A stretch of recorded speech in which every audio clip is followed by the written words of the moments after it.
Hello everyone and welcome to cheesy code. इस series की last video में हमने क्लासेस के बारे में पढ़ा था कि ये 6 में क्लासेस क्या होती हैं, कैसे हम इनको यूज़ कर सकते हैं। आज की इस वीडियो में आपको मैं प्रोमिसेस के बारे में बताऊंगा।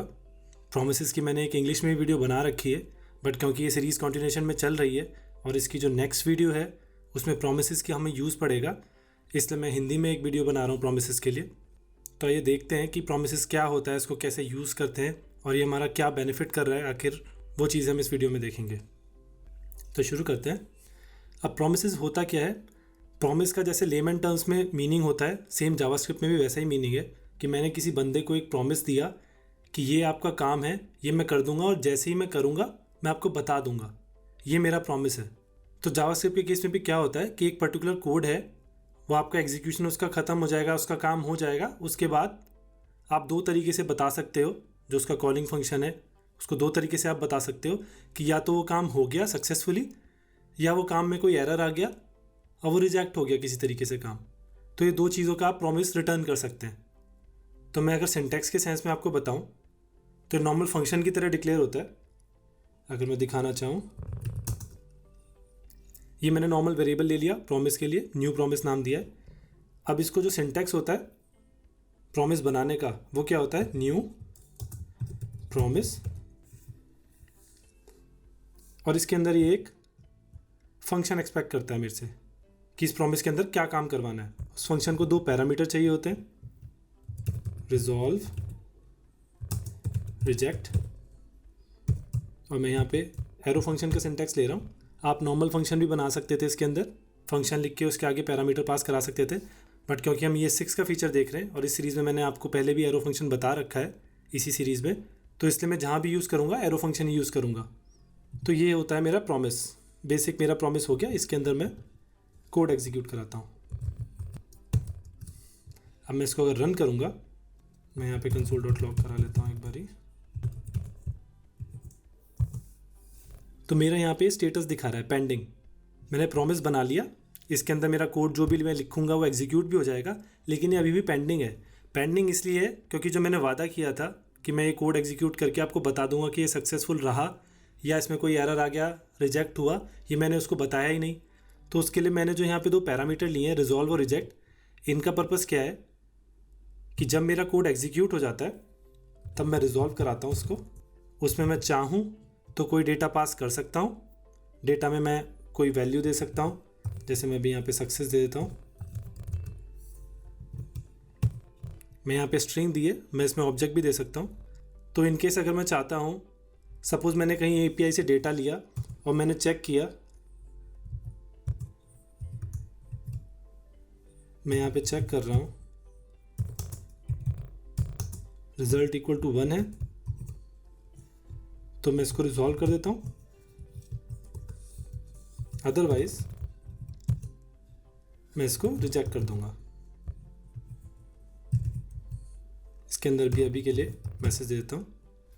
अब अगर मैं यहाँ पे देखूँ कि मेरा यहाँ पे अगर रिजल्ट 1 है, मैंने रिजल्ट अभी ऐसे ही बाय डिफ़ॉल्ट 1 ले लिया है, बट अज्यूम करते हैं कि किसी एपीआई से मेरे को रिस्पांस मिला और उसकी वैल्यू 1 आई है, तो मैं यहाँ पे चेक करूँगा, अगर मेरे को 1 आ रहा है तो मैंने रिजॉल्व कर दिया, अदरवाइज मैंने रिजेक्ट कर दिया। मैं यहाँ पे अपना कोई स्पेसिफिक एरर दे सकता हूँ कि इस वजह से मैंने रिजेक्ट किया है, उस तरीके से। अब मैं इसको अगर रन करूँगा यहाँ पे, अब मैं वापस से अगर कंसोल लॉग करूँगा तो मेरा यहाँ पे रिजॉल्व आ गया है, क्योंकि जब मैंने रन किया है console.log तब तक वो रिजॉल्व हो गया, क्योंकि उसको 1 मिला, 1 में उसने रिजॉल्व कर दिया। अब इस रिजॉल्व और रिजेक्ट का पर्पस क्या है? जो हमारे प्रोमिसेस होते हैं उसके साथ दो हमें मेथड्स मिलते हैं। मेथड क्या होता है? मेरा जो न्यू प्रॉमिस वेरिएबल है इसके साथ मेरे को डॉट देन मिलेगा और डॉट कैच मिलेगा। अब डॉट देन और डॉट कैच क्या है मैं भी आपको दिखाता हूँ। ये भी मेरे से फंक्शन एक्सपेक्ट करते हैं, इसके अंदर दे देता हूँ मैं।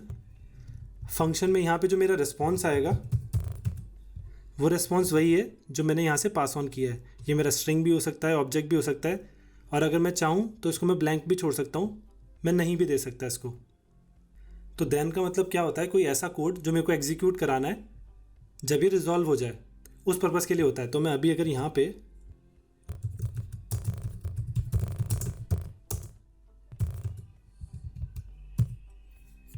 इसको मैं अगर रन करूँगा तो मेरा यहाँ पे आ गया the response is success.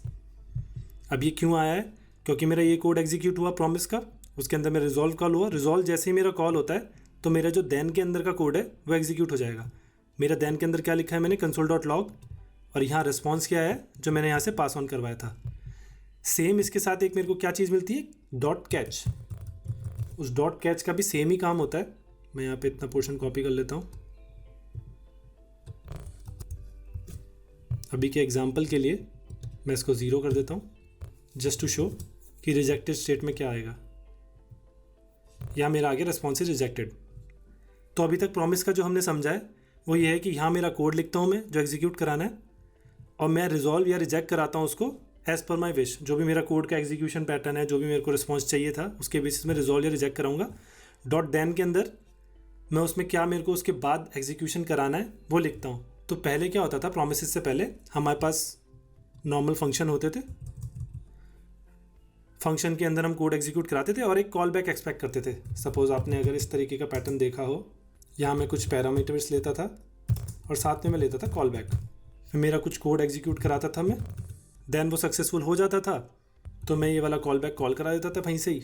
Error आता था तो मैं एक एरर का भी कॉल बैक ले लेता था।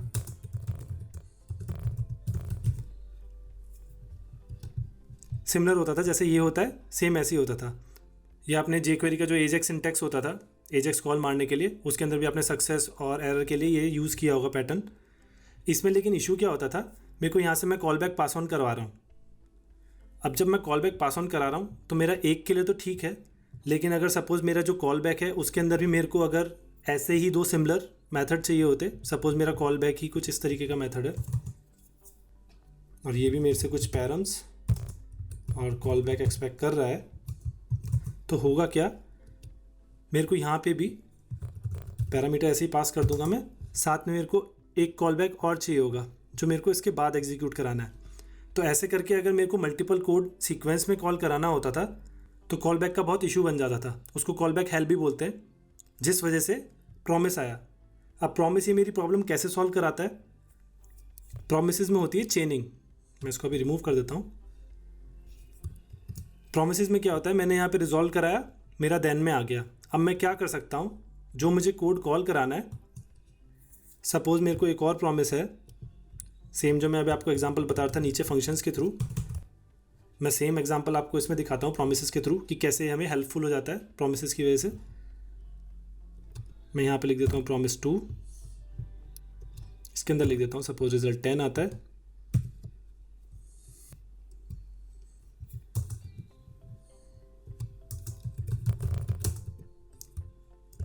इस तरीके से ये मैंने दूसरा प्रॉमिस बना लिया। अब क्या कर सकते हैं हम कि ये जो मेरा प्रॉमिस का देन है, मैं यहाँ से एक दूसरा प्रॉमिस रिटर्न करा सकता हूँ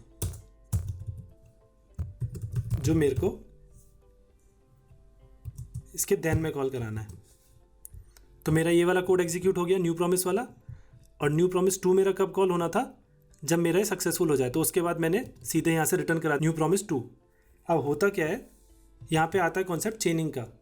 तो कॉल बैक के केस में तो ये होता था मैं कॉल बैक पास करना है, फिर उसके अंदर कॉल बैक पास करना है। यहाँ क्या है, जैसे मैंने ये रिटर्न किया है, इसके जस्ट नीचे मैं डॉट देन लिखूँगा और सेम सिंटैक्स यूज़ करूँगा जैसे मैंने ऊपर किया है।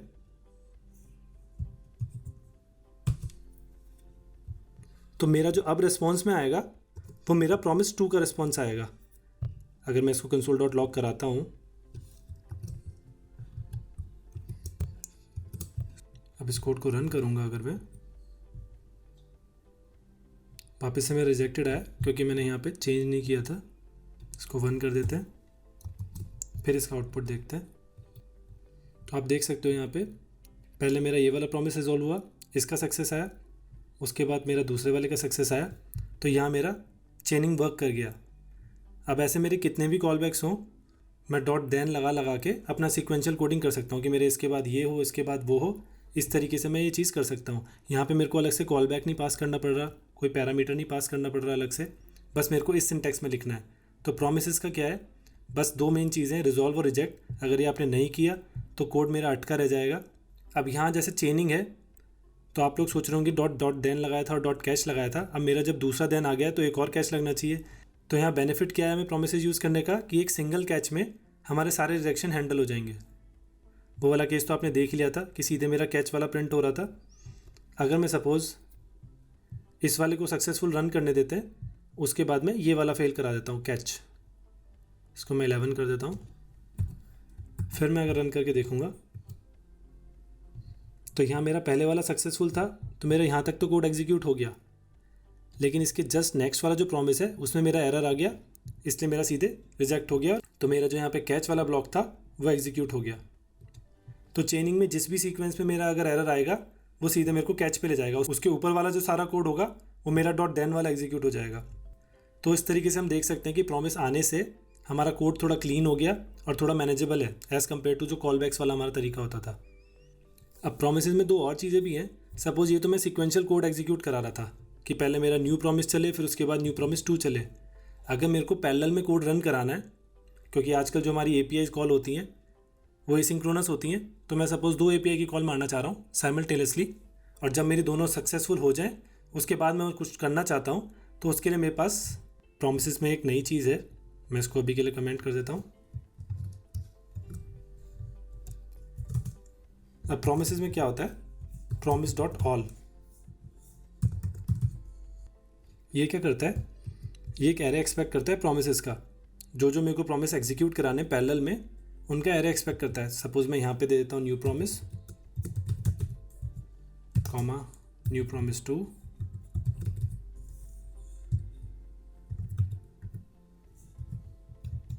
इसमें कोई लिमिट नहीं है, आप जितना चाहो उतने एरे दे सकते हो, और ये एरे भी यहाँ बनाने की ज़रूरत नहीं है, आप इसको अलग से एक सेपरेट वेरिएबल में भी रख सकते हो जिसमें आप प्रॉमिसेस ऐड करते जाओ।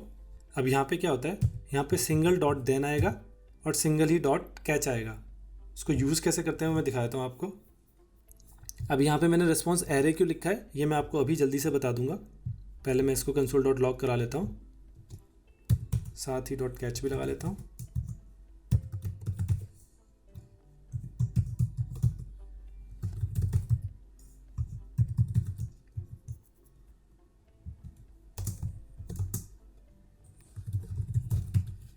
तो ये मेरे दो प्रॉमिसेस हैं।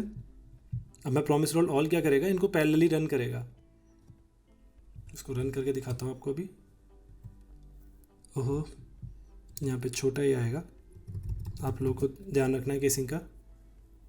अब मैं इसको अगर रन करता हूँ तो मेरा इन दोनों में से कोई भी मेरा फेल हुआ सीधे मेरे कैच ब्लॉक में आ गया। इसका डॉट देन कॉल नहीं होगा उस केस में, सीधे मेरा कैच में आ गया क्योंकि मैंने रिजेक्ट करवा रखा था। अभी मैं इसको 10 कर देता हूँ। पहले आपको डॉट देन वाला केस दिखाते हैं। अब यहाँ पे जो रिस्पॉन्स आया हमें एरे में मिला है। अब इस एरे से क्या सिग्निफाई होता है, जो आपने प्रॉमिस एरे में पहले दिया है उसका जो रिस्पॉन्स आएगा वो पहले आएगा, जो सेकंड वाला प्रॉमिस है उसका बाद में आएगा। अज्यूम करते हैं मेरा एपीआईज़ हैं, उनमें से एक एपीआई थोड़ा ज़्यादा टाइम ले रही है, एक थोड़ा कम टाइम ले रही है। तो सपोज़ मेरा न्यू प्रॉमिस है, ये सपोज़ मेरी ले रही है 2 सेकेंड अगर इसने लिए, और ये फटाफट मेरा एग्जीक्यूट हो गया, लेकिन जो रिस्पॉन्स आएगा मेरा उसी सीक्वेंस में आएगा क्योंकि ये प्रॉमिस डॉट ऑल है।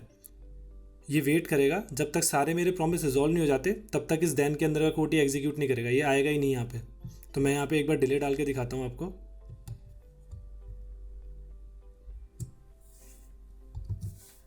यहाँ मैंने जो रिजॉल्व है उसमें 1 सेकंड का डिले डाल दिया है, जस्ट टू मिमिक कि मैं डिले एक इंट्रोड्यूस कर रहा हूँ। तो मैंने फर्स्ट वाले प्रॉमिस में डिले डाल दिया है, लेकिन जो भी मेरा रिस्पॉन्स आएगा वो सीक्वेंस में ही आएगा। मैं रिफ्रेश करता हूँ इसको,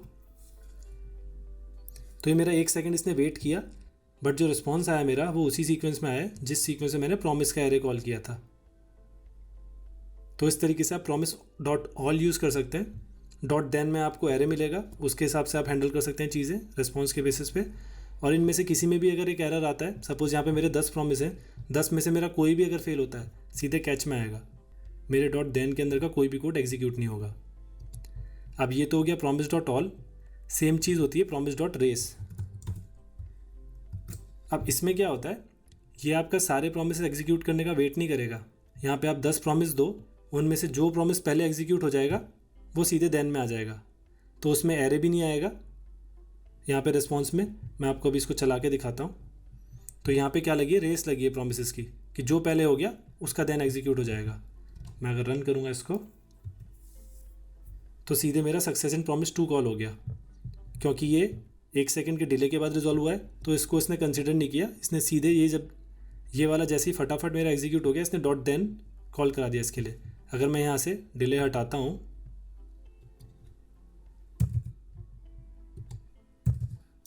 अब मैं अगर इसको चलाऊँगा तो मेरा पहले वाला आ गया है, ये वाला, क्योंकि रेस में ये पहले कॉल हुआ था तो ये पहले एग्जीक्यूट हो गया। तो दो चीज़ें हैं, promise dot all, promise dot race. अब यहाँ इस केस में आपको दिखाने के लिए मैंने नॉर्मल वेरिएबल में ले लिया है प्रॉमिस। यूजली क्या होता है, हम एक फंक्शन बनाते हैं,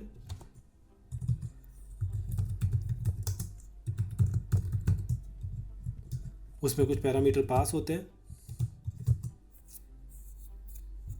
उसके बेसिस पे अज्यूम करो हम कोई एपीआई को कॉल मारेंगे या हम यहाँ से कोई नया प्रॉमिस जनरेट करते हैं। तो बेसिकली ये वाली जो चीज़ है यहाँ तक की,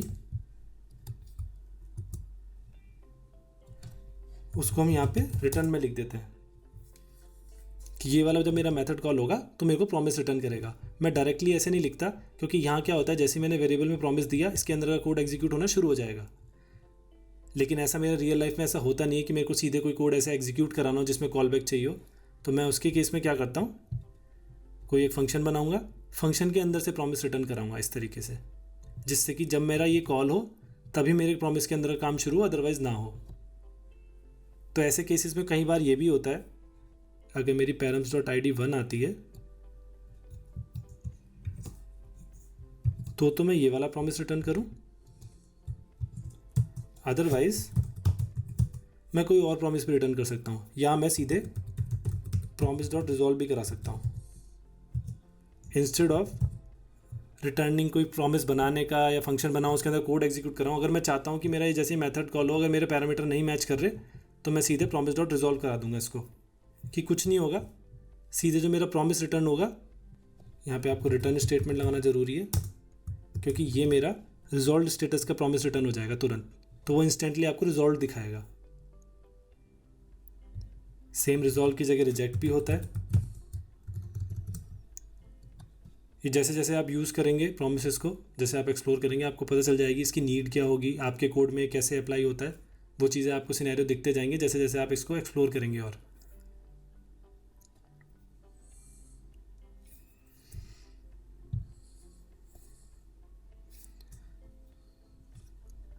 इसके साथ ही एक लास्ट चीज़ आपको बता देता हूँ, ब्राउज़र्स में फैच एपीआई आने लगी है आजकल। ये क्या करती है, कोई भी आपकी एपीआई की कॉल होती है, गेट पुट पोस्ट, कोई भी वर्ब की अगर कॉल होगी तो उसके लिए फैच यूज़ करते हैं आजकल। इसके अंदर मल्टीपल पैरामीटर्स होते हैं जो आप पास ऑन कर सकते हो। इसमें एपीआई का यूआरएल होता है, या इसमें बॉडी में जो आपको डेटा पास ऑन करना है वो होगा, कौन सी वर्ब है, ये सब इन्फॉर्मेशन पास ऑन करते हैं। और ये बाय डिफ़ॉल्ट प्रॉमिस बेस्ड है, तो इन एनी केस आपको ये प्रॉमिस ही रिटर्न करेगा। आई थिंक इस वीडियो में आप लोगों को प्रॉमिसेस के बारे में कुछ क्लियर हुआ होगा। आप अपने एंड पे एक्सप्लोर कीजिए, कुछ चीज़ नहीं समझ में आती आप हमें कमेंट कर सकते हैं। इसकी नेक्स्ट वीडियो प्रॉमिसेस पे ही बेस्ड है, तो stay tune. Thank you for watching.